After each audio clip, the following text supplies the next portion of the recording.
Welcome to the 11 Warriors show for Thursday, February 29th, 2024. I'm Jason Priestis. He's Chris Lauterbach and special guest Ramzy Nasrallah on this one. Gentlemen, how are you guys? Doing good, man. Always good to pick up a stray. I like it. More the merrier. Can talk a little less. I appreciate you guys bringing me in once every 4 years on Leap Day. You are. It's good to feel valued at 11 Warriors. Yeah, every February 29th, we have a spot reserved for you. But no, bonus day, bonus show.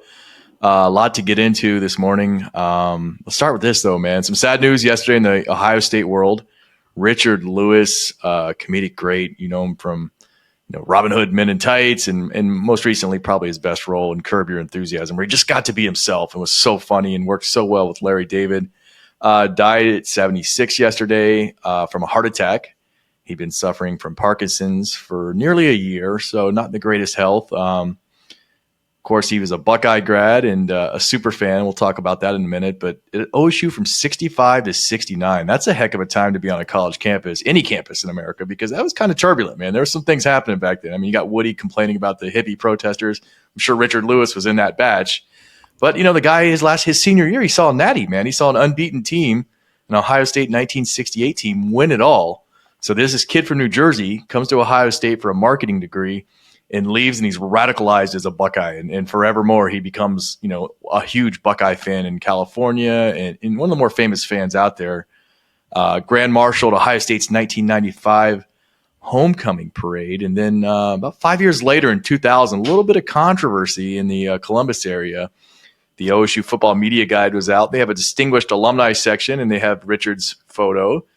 And the caption next to his photo says, actor, writer, comedian, drunk. And, caused quite the controversy in town. And to be fair, I think Richard would tell you that, 91 to 94 were some rough years in his life where he was, did you guys know he was in crystal meth for a little bit? Yeah. Coke and crystal meth. Yeah. I assume alcohol and cocaine because he's in Hollywood, but crystal meth, right. I'm like, all right, Richard, slow down, brother. All right. And that in the media guide led to the resignation of sorts for Jerry Emig, who's now the head SID at Ohio State. But he stepped down, lost some role, took a bullet, though. I think one of the other writers in the athletic department had put that in there. Jerry didn't do it, but, in his role at the head of the department, he had to step down. And didn't have the copy editing standard we have at 11warriors.com. No, not at all, man. And so Jerry, we would have misspelled drunk, probably just said dunk. Right. We'd have got away with it because it was dunk. Two commas, right, it's fine. Comedian and actor. Figure it out. So Jerry will always be linked with Richard Lewis, and it'll be interesting to talk to him at this point about it. But Lewis was just such a titan. I'm sure you guys have some great stories or memories of him as a comedian or as a Buckeye fan. Caught on to him later just because of stand-up comedy. I wasn't necessarily into that as much for him, but him and Curb, just him and Larry, their back and forth is just so good. So I'm just watching the one with his parakeet died, and Larry sends him a text about it. It's like basically, hey, sorry your bird died, but the good news is I'm still alive. And Richard obviously didn't appreciate it, but in Curb, he's fantastic in there. He made the mullet work for 70 years. Yeah, hard to do. Who's ever done that before? Yeah, usually they just don't last that long. I loved how people say acerbic wit. And how he complimented every sort of a piece of art that he was in. But I didn't know that he was a Buckeye until he wore it on both sleeves and just started gushing after the 2000 incident. When I think I learned it from that media guide. And then he was like, this hurt me because I went through such a tough time in my life. And it still stings, the recovery. And by the way, there's nothing I love more than Ohio State. And I think he didn't miss a game from 66 on. Once he got to Ohio State, he never missed a football game. Which is, I love the guy. Think he partied much in the late 60s while at OSU? You think there was some beer consumed? You called it tumultuous time, but man, which is true. But I'm also thinking, man, a time to be in college chasing girls around, late 60s, late mid 60s doesn't sound like too bad of a window versus us in the 90s are all dressed up in flannels and big baggy jeans, and they were ready to rock in the late 60s. So I'm sure he had a good time. Football and basketball were in quite good shape when he was there, so I can see why he got indoctrinated. Yeah.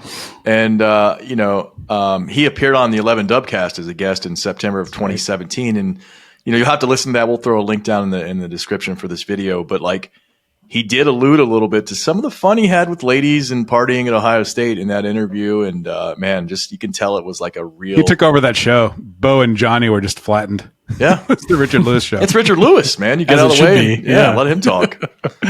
Great. Followed 11 Warriors on Twitter too, and it was always like a big thrill to see like he would like a tweet, and it was like, like not even like the most like casual fan stuff. Like it'd be like Ohio State in for a 5-star linebacker. He's like, bam, like that, and it's just like this guy's a real fan. So always fun to see that when it took place. But R.I.P. Richard, you'll be dearly missed, and obviously always sad to see a Buckeye. A little bit of hope in some other news, though. Jake Diebler now 2-1 as Ohio State's interim head basketball coach. Racking up the quad ones. They are, man. That's time. 60-57 win in East Lansing Sunday that ended the 17-game road losing streak. So that's over. That's fun. And, it's been a tough season, but like the last last 10 days or so have been kind of fun around town, like two pretty big wins, Purdue and then at East Lansing. Of course, like they win at Breslin, which they hadn't done since like 2012. So they end the streak in style. It's been nice. I'm not going to lie. It gets depressing after a while. And I think some of our writers experience that too. They're like, we're writing the same stuff every 3 or 4 days. Like, what do we do to mix it up? So I think they've enjoyed it. But Chris, what's your take on what went down on East Lansing and in the direction this team's heading right now? Yeah, it's wild. You're seeing the classic rebound from just, because even before Holtman was gone, just the cloud hanging over the program, right? Like you knew it was coming. And I think that puts a lot of pressure on everyone, not just the guy who's going to lose his job. And these guys seem to be playing, free and easy. It's just wild to me, though. You mentioned like winning at Breslin to break the streak is hilarious. It wasn't, Northwestern or some other place where you'd think it might be a little easier to pull off or, a different venue. So it happens there. And oh, by the way, Dale Bonner does it, who's literally in the running. I'm not being funny for the worst transfer of the Holtman era. And think about what you have to do to be the worst transfer of the Holtman era, right? And then he buries a three to win a game. So just magic. Great to see for these guys. Like I won't say I was actively rooting for Ohio State to lose toward the end of Holtman, but I was hoping that there would just be no doubt, right? Like you have to move on from this guy kind of thing. And then now I feel like I'm watching games instead of apathetically legit enthused and excited for these guys. And he's, bringing in these young guys and, you're seeing more of Royal and whatnot, but of all people to hit a shot in all venues to do it was, pretty crazy. I was in the I was at the Blue Jackets game in a suite and we turned the game on for like the last, 5 minutes or whatever. And to see Bonner hit it, we were going wild in there. It was, good for him and good for the program. Ramzy, you enjoy it? Were you watching it live? They call that the dead cat bounce.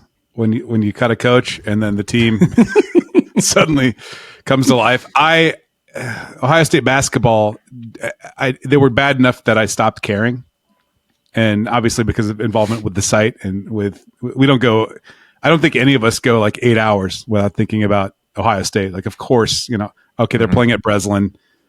I'm not going to watch it. I'm looking at 11 Warriors Slack and game day and I'm like, they're down 10, they're down 10, they're down 8, they're down 5. There's 3 minutes left. You know what? Let's see if Willie Buford shows up from whatever that was, 17 visits ago, and he did, but his name was Bonner, and it was, I actually, usually you throw your hands up or you yell. Like I just started laughing.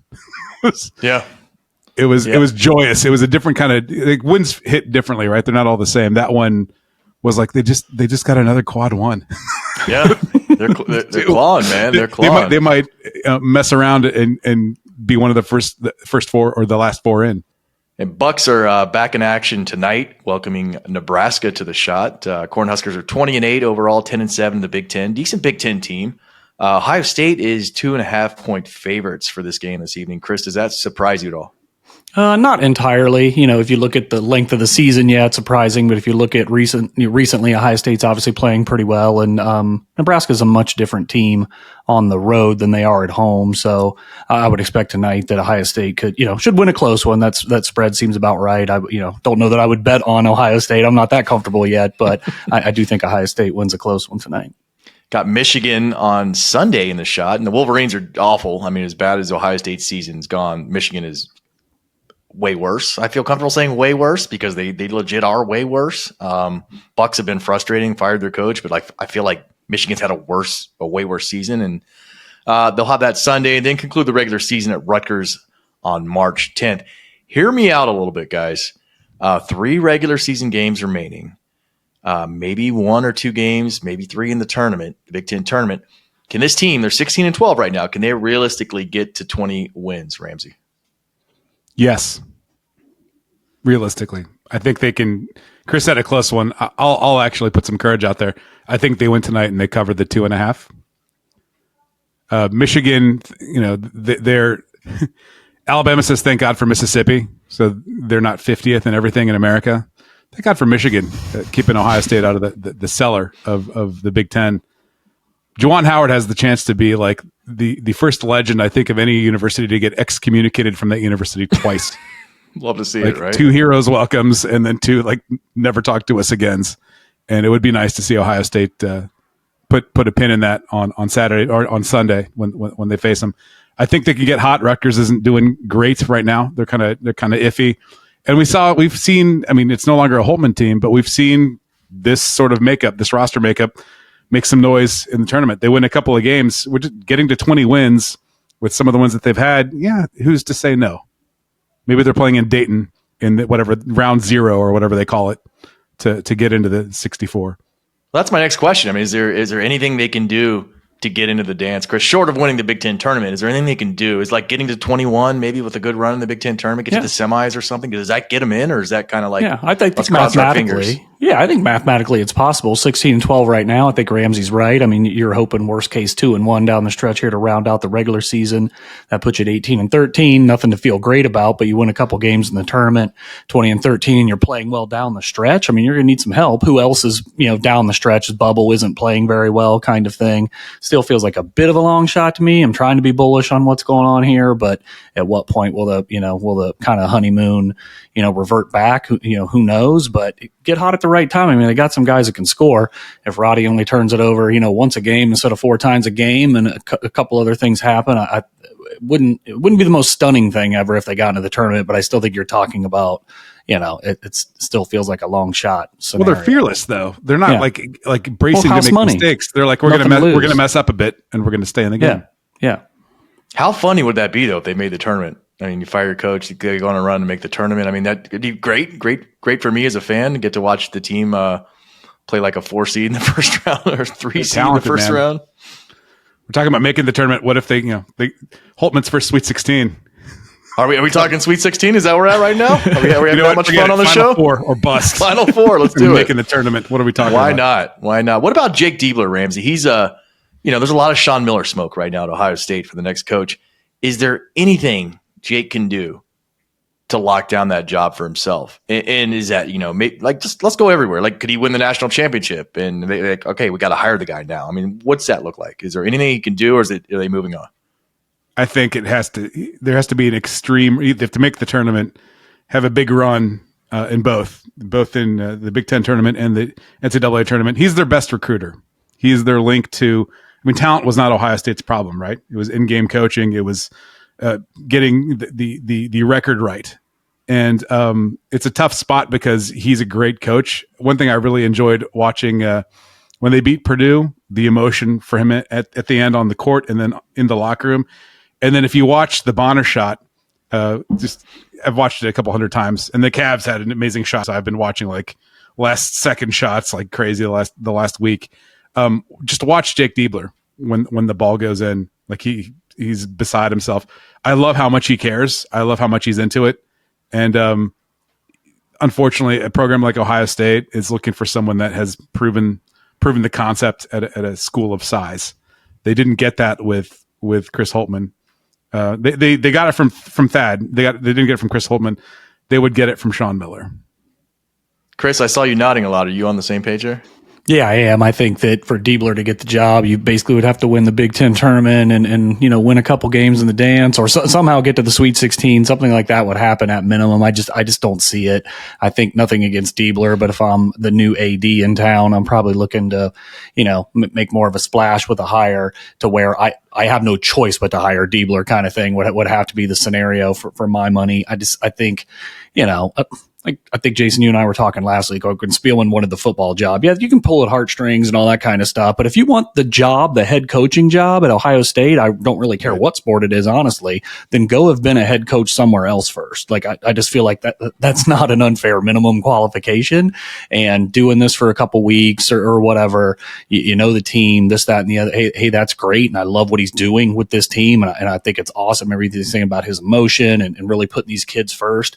Admirable, awesome stuff. But I don't know how you go again, unless they win the whole damn thing and go Steve Fisher or something. I don't know how you don't say whoever, right? I'm a Sean Miller guy too, based on what we think we know right now about candidates. But I mean, I would also say, who knows? There could be candidates we don't even know who they are yet, kind of thing. When you talk about what really should be a national search, there could be names that haven't even come up yet. But the Christians, the Scooney Penns, no offense to those guys, but no, go be a head coach somewhere first if you really think you want this job down the line.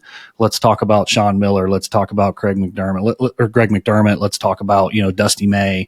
Let's talk about some of those names are out there. But yeah, you've got to have a track record. This is a legit job. Just because Holtman made it seem like it isn't anymore doesn't mean that it's not.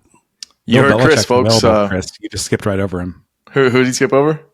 Bill Belichick. I was going to say, yeah. He's going to Nebraska. I thought I saw he's going to the camp there and lock him down. You heard Chris, folks. He just hinted very strongly that Brad Stevens is still in place. So keep an eye on that. He's been a head coach before, so put him on the list. He has been a head coach before, but a lot of smoke for Miller. We'll see what shakes out. And, of course, best of luck to the basketball team. We're breaking our rules. Ramzy, we had a 600 rule for a long time on the show where if a team falls under 600 winning percentage, we're just not going to talk about them. And they're 571 right now, but they got two pretty impressive wins in 3 games. And with a coaching change, we're making some. It's a gentleman's 600. It is a gentleman's 600. That's a great way to put it. So we're making an exception in this case. But future warning for other teams down the road. You fall below 600, you just don't get your run on the show. It's just how it is. NFL Combine this week, which means beat writers will be tweeting about St. Elmo's shrimp cocktail sauce. Rite of passage every year. Not overrated at all. It's delicious. It is delicious, but there will be at least 200 beat writer tweets about cocktail sauce this week and no other week of the year. But it's great. Light your nostrils on fire a little bit. Appreciate it. Buckeyes have 8 at the Combine. Marvin Harrison Jr., consensus top 4 pick. Not working out, just going to go there to talk to teams. And what a luxury that must be to be that good of a football player. Like, I'm not doing anything. I'm just going to maybe interview, do a physical. Other guys don't have that luxury. Mike Hall, defensive tackle, is a consensus late 2nd or 3rd round pick. Linebacker Tommy Eichenberg, consensus 3rd. Tight end Cade Stover, 3rd or 4th round. Safety Josh Proctor, 5th or 6th round. Running back Mayan Williams, 6th round. Offensive lineman Matt Jones, 6th round. And linebacker Steele Chambers, also there, who's projected to be an undrafted free agent. A lot of stuff will be popping on the NFL Network. We get to see Rich Eisen. I guess it's a cocktail sauce, and Rich Eisen run a 40 in a suit is like the things that happen every spring for the Combine. But Marv's going to go top 4. Some people have him 2, some 3, some 4. There's already some of the ridiculous. The thing that I hate the most about the Combine is in the draft run-up is let's tear down a really good player for no reason and start some stuff. And some of it's smoke from teams that want that player and want other teams to believe he's bad. And some of it's just incredibly dumb. The S2 stuff last season with CJ, will be an all-timer in terms of Ramzy, imagine you own that S2 company. And then, the results come out and CJ's got this really low score. And then he goes and wins an NFL offensive rookie. He just broke a whole company by himself. He just destroyed a whole company. They're out of business. He didn't just look, he was better than you thought he was going to be. He had the best rookie season for a quarterback since Dan Marino. Yeah. Yeah. Just I would, burn the business cards and shut the doors of the business and be like, well, we got to go do something else now. Maybe start an S3 biz or something. The deep dives have been really interesting into it. They're like, you know what? He not only, it's supposed to measure reaction time under duress and all of the different elements that you're looking for in elite quarterbacking. And how could the test have been so wrong? He's CJ Stroud. He had the one of the best quarterback performances in a bowl game that everyone watched. And then he gets there. He does great in the Combine. He threw to Marv, by the way. So we're talking about Marv not doing anything in the Combine. Marv was in the Combine last year, and people kind of went to see CJ because of the guy he was throwing to. Mm-hmm. So then he sits down to take this test that takes 45 minutes, and he's like, buddy, I just left school early to avoid doing this. I think he just mailed it in and was like, I dare you not to pick me. And there's a parallel here. Marvin Harrison has over 2 years of tape of him in live games, in big games. Ohio State's not losing games because of Marv Harrison Jr. They're losing games because he's getting knocked out of the Peach Bowl. He's daring people not to pick him. And there's no S2 or anything else that's going to be part of that bluff this time. And it's an Ohio State wide receiver in the NFL. It's the opposite of Ohio State quarterbacks in the NFL. Right. Yeah. Take me or regret it forever. Guys, start with Chris. Who's one guy of the 8 that are attending? Oh, let's do 7. Let's not talk about Marv because that's too easy. But who surprises with maybe a better NFL career than you expect right now? Tough based on what our own expectations may be for someone, but I do think Mike Hall kind of underperformed stat sheet wise in college with, injuries and some other things like that. Maybe what they asked him to do at the position, maybe he should have been, swapping defensive tackle roles. We'll see, but I don't know. I know he's, I've seen like late second, early third, that type of thing for him, but I would not be surprised if he's someone that, that really, catches on quickly and makes a name for himself. I mean, obviously Marvin's going to be great. Other than that, I think I've always been a Proctor fan, even when he was young and he was just, undisciplined as far as, on the field, his assignment or whatnot, but his physicality and things like that. I wouldn't be surprised just based on his physical tools if he can't catch on and stick somewhere over the long haul, especially as like a 5th or 6th rounder. But I think Mike Hall will be the guy here that people will be talking about as next season starts to unfold. Ramzy, same, different? Tracking with both of the guys you chose. I think Matt Jones has a chance to play for a decade. I do too. In the right spot. Ohio State kind of moved him around, bounced him around. When he gets roots at like the guard position, really good. I know he came in as a center. But just like everything else in the NFL, it's not just who you are and how you play, it's where you are. CJ went to a pretty lousy franchise, but they had a great draft. They got the defensive rookie of the year too. Yeah. They had Tank Dell for 3/4 of the season. That was his top target. He could have gone to Carolina first, where he'd be all by himself.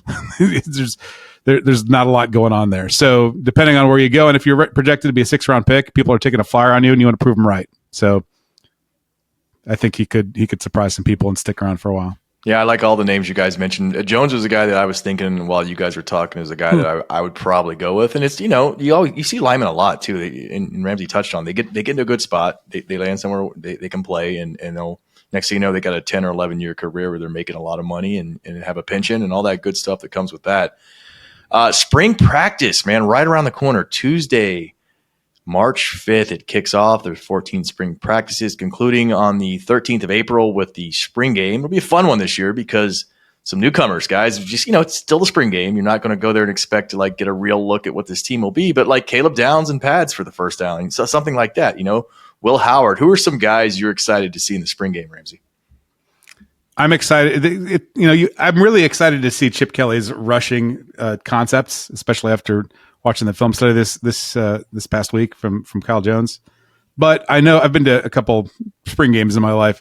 They're not going to really run much of anything. So what I'm looking forward to is seeing the wide receivers behind, Emeka Ibuka and see how they catch, how they run routes, who's going to be up next to get to that solid, that starting solid 3. It's probably, the guys we're thinking about, Carnell Tate, will be in there, but I feel like there could be a real competition. And will they solve it in the spring? Probably not, but I'm looking forward to seeing maybe can Kojo Antwi do anything? What's going to happen in the second half of that game where someone's going to pop and become a GIF?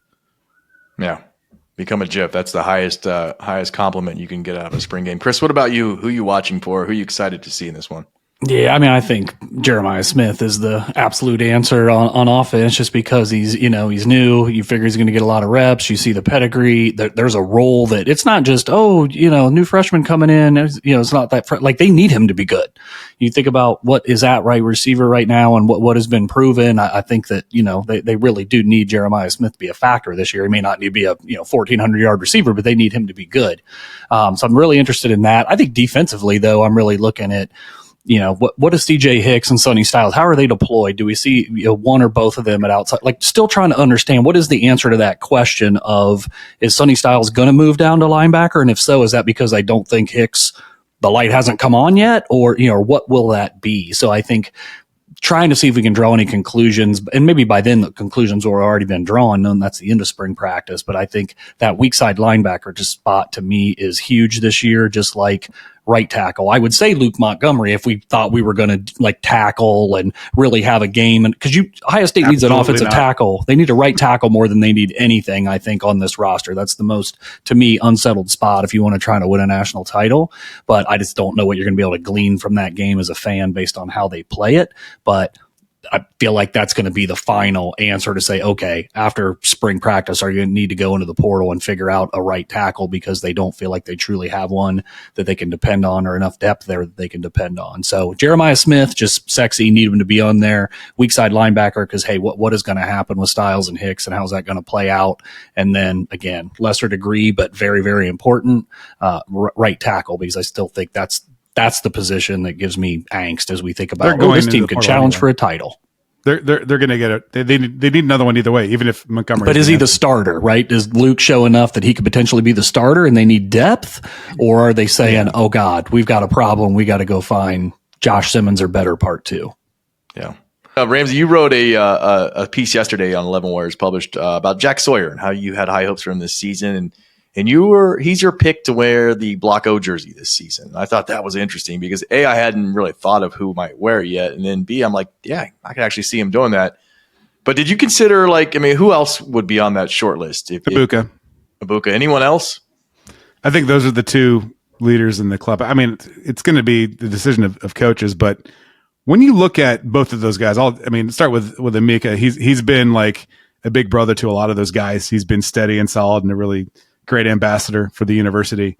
But what I published yesterday about Jack Sawyer, he had 2 years of hype after committing to Ohio State from Pick North. He never wavered, went out of his way to help Ohio State recruit JT Tuimoloau. I still can't say it after 4 years, but JT, playing the same position as he does. And then he gets on the field, and what happens? I used 11 Warriors Slack to catch myself and my own receipts in real time. I'm like, he doesn't have it. And I didn't think it was because of him. He didn't have like what it took. I honestly thought Ohio State, like, they had him gain 20 pounds. They put him in the jack position, which never really happened. Then they took him out of the jack position. Then they had him lose 20 pounds. And, how do you get fluent in what's expected of you when you're bouncing around in a strength and conditioning salad and you're being asked to do different things in different games? And when he started to figure it out, it was this season. It wasn't the early season. It wasn't even the middle of the season. It was the last 6 games. Game 7 was Penn State. He was still the last guy out of his stance when they beat Penn State. And then I think that he figured it out. He started to get into a rhythm, into a cadence, and he started absolutely abusing offenses and changing game plans. And he was awesome against Michigan. He was the best player on the field in the Cotton Bowl. And he was so good, I don't even know who second would have been. And part of the premise of what I wrote about for Sawyer, he chose to come back as a senior. He was the first one. And we were sort of talking about it in December in the build up to Arlington. Like, I think Sawyer, he was on this great trajectory. He might just go pro because we're so accustomed to that. We're so accustomed to guys having like this strong junior year and then like go get paid. He's like, I'm staying. And it sounds like he was talking to other guys like, we should come back and do what we have not. He was the thesis writer for, we got to beat Michigan. We got to win the Big Ten. We got to get back in the playoff, and we got to win it. So when you talk about who's the Block O, that guy had what I still call it this, even though he's been gone for so long, a Jim Tressel-like ascendance in his career.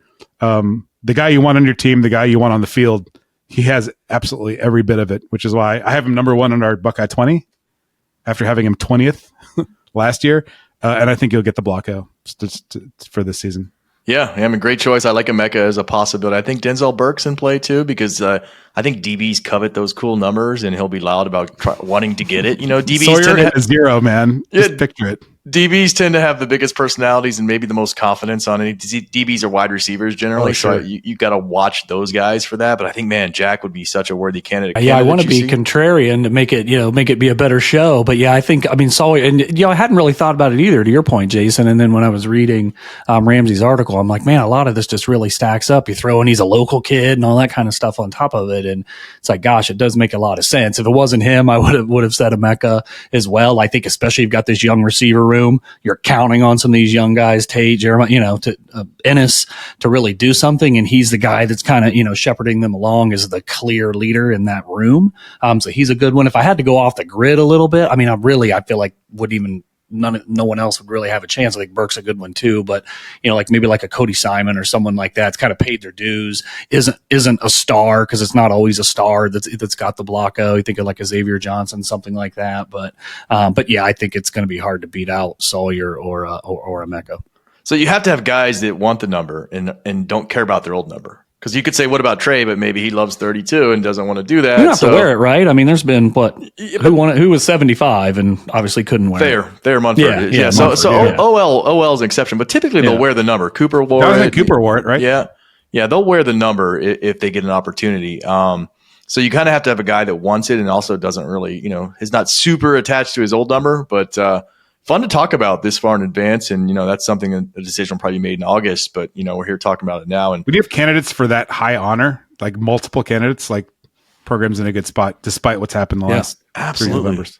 And you basically outlined it, but Sawyer, man, gets to bet on himself, bet on his teammates, and hopefully write like a storybook ending to his Ohio State career. And if he does, man, that's balls, man. Just completely bet on himself and his teammates, and he'll go down as a legend if things go how they have the potential to go this season. He has a chance to be like one of those guys, or like, maybe not quite the Mike Doss, but maybe, in that area, right, of guys that stuck it out, stayed another year, a home state guy, and got it done. So it'd be fun to watch.